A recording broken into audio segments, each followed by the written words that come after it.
Bia Albuquerque já está aqui conosco hoje para falar sobre um tema importantíssimo, como sempre, trazendo aí a relevância e a necessidade de os professores, ou seja, o corpo docente das escolas, estarem sempre preparados e sempre se reciclando também. Bia, boa tarde, bem-vinda. Boa tarde, Ari. Boa tarde para todo mundo. Aí, esse comecinho de ano, a gente ainda, né? Esquentando os Pegando, motores. esquentando os motores, pegando ali o ritmo de novo. E ainda não começaram as aulas na maioria das escolas. Deve Sim, começar na semana que vem, mais ou menos, início de fevereiro. tá. Mas a gente vai falar de um tema muito importante. A gente fala muito sobre o aluno, né? Sobre as provas, sobre o comportamento das crianças e dos jovens. E hoje a gente vai falar um pouquinho ali da retaguarda, que é a importância de preparar os professores e o corpo docente como um todo, né? Coordenadores e orientadores pedagógicos, para estar no ambiente escolar. E Boa. a gente conversava agora há pouco, né, Ari? Exatamente sobre como, assim, a educação ela tem sido tão, as coisas têm se modificado tão rápido, acompanhando o mundo, a Sim. tecnologia e todas as outras áreas, né, que a gente tem aí da psicologia, da economia, enfim. A educação não fica para trás. Então, a forma de educar também vai mudando, apesar do conteúdo ali ser o mesmo, com algumas coisas que a gente vai agregando, como as questões tecnológicas, inteligência artificial e tudo, mas o conteúdo é o mesmo, a matemática, o português, a filosofia, enfim, ciências. Mas a forma de educar tem se modificado muito, né? E eu acho que depois dessa questão da pandemia, eu que vivi a pandemia muito de perto, porque eu tinha dois filhos em idade escolar, a gente teve que se acostumar a aprender digitalmente. Eu acho que muita gente Um também, né? desafio total, Até para total. nós profissionais do É. jornalismo, né, que tivemos que adaptar a forma de passar as informações. Então, a educação também sofreu, não só com a pandemia, mas ela vem aí sofrendo uma série de modificações ao longo do tempo. E quem está ali na linha de frente ensinando essas crianças e esses jovens também precisa se adaptar. Antigamente, a gente tinha um corpo docente quase 100% de mulheres, que eram aquelas mulheres que faziam o magistério, que era curso normal no lugar do ensino médio, e davam aula. Hoje a gente tem muitos professores homens Sim. e muito preparados, tanto os homens quanto as mulheres. Então você não pode mais fazer um curso técnico, né, ali do ensino médio para conseguir dar aulas. Então você tem que fazer uma faculdade, eventualmente se especializar na área que você quer lecionar. Então a gente tem lá no Leonardo, por exemplo, professores com mestrado, com doutorado, que também lecionam e dão aulas em faculdades, em universidades. Então, a gente tem hoje uma educação muito moderna e que se modifica de maneira muito rápida. E tem o outro lado também, que é a demanda dos alunos. Antigamente, os alunos eles eram pagininhas em branco ali, que Né. chegavam e recebiam toda aquela informação. E hoje, por conta do acesso à informação que as crianças e os jovens têm pela internet, enfim, YouTube, tudo que a gente recebe aí de informação, a gente vê que o perfil dos alunos muda também. É um perfil mais questionador, que pergunta, que fala: não, mas espera aí, é assim mesmo? Por quê? Mas por É. que que eu tenho que aprender isso? Eu vejo a minha filha hoje, que tem 16 anos, fala: mãe, mas eu não vou usar isso de jeito nenhum, porque eu quero ir para a área de humanas. Para que que eu tenho que aprender matemática? Então, é um perfil diferente.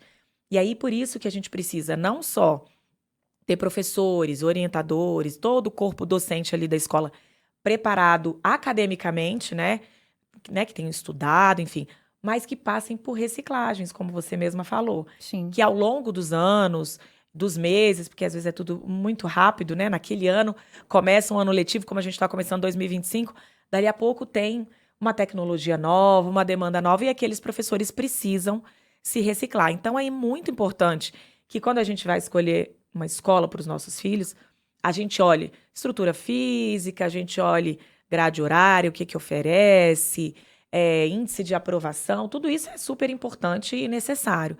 Mas a gente olhe como esses professores são preparados e como eles são também valorizados. Opa, Porque, isso né, também. os professores, eles são, professores e alunos são a engrenagem da escola.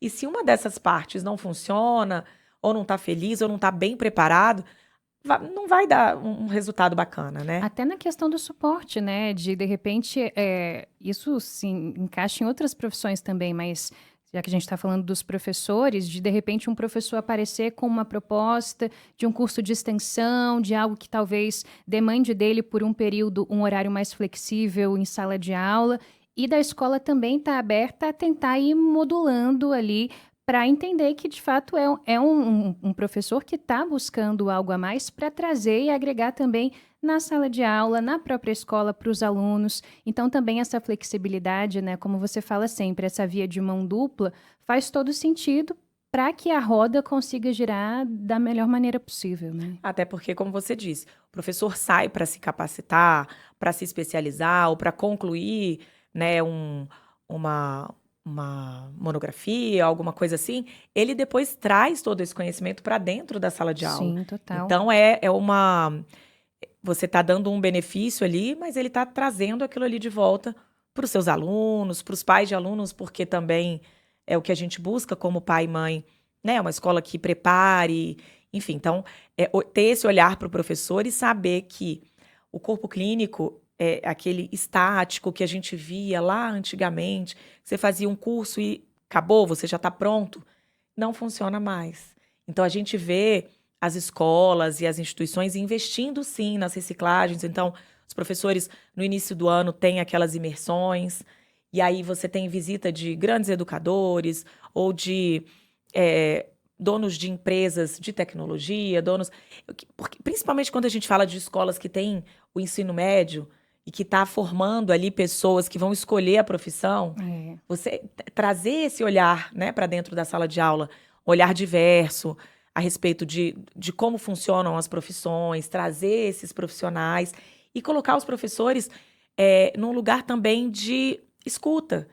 Porque antes a gente tinha o professor, ele segue, né, como os pais, enfim, uma autoridade dentro de sala de aula, sim, porque essa hierarquia ela precisa ser respeitada para que a educação e todo aquele relacionamento funcione de alguma forma.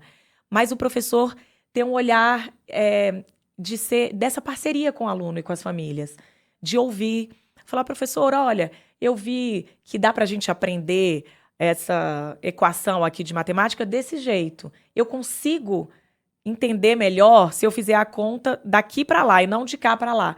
E o professor ter essa flexibilidade, por quê?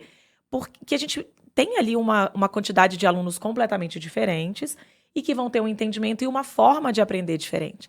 E aí, quando você capacita esse professor, não só na área técnica dele, mas na área de educação, de relacionamento, de escuta, você vai ter, com certeza, uma relação melhor com os alunos e também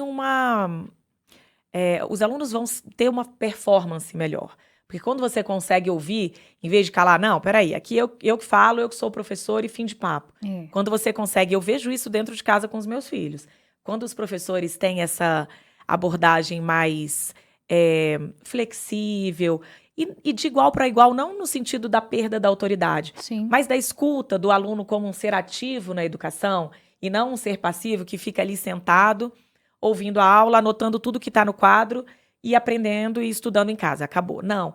De ser essa troca e de ser uma fluidez, com certeza os alunos vão se apegar e vão estudar melhor. A minha filha tem uma super dificuldade em matemática.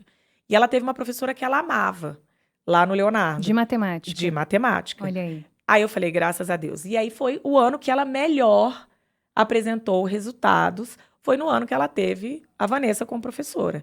Por quê? Porque ela adorava a Vanessa criava as musiquinhas para aprender as fórmulas, como que ia, como que vinha, enfim, uma série de coisas Isso é demais. que traz as crianças. Então, é essa formação super importante, acadêmica, dos professores dentro das suas áreas de conhecimento ali, mas também a formação pessoal, de relacionamento, desse olhar com o aluno, do olhar com a família. Eu acho que isso traz um combo para a escola, que aí o aluno fica satisfeito, o professor se sente confortável, sem a perda ali da autoridade, as famílias ficam satisfeitas com os resultados e a escola funciona melhor, né? Eu acho que isso assim, uma receita bacana. Muito bom e excelente que a gente possa trazer esse tema aqui no comecinho de ano, que é o momento em que, né, todo mundo está aí se preparando para esses meses todos que vêm pela frente. Nas escolas não é diferente, a gente sabe que o período de férias para os alunos é período de preparação para os professores, para todo o corpo docente. Então, muito bom que a gente tenha também essa discussão e essa reflexão por aqui. Bia Albuquerque, obrigada por hoje. Até a próxima. Tchau, gente. Até semana que vem. Um beijo.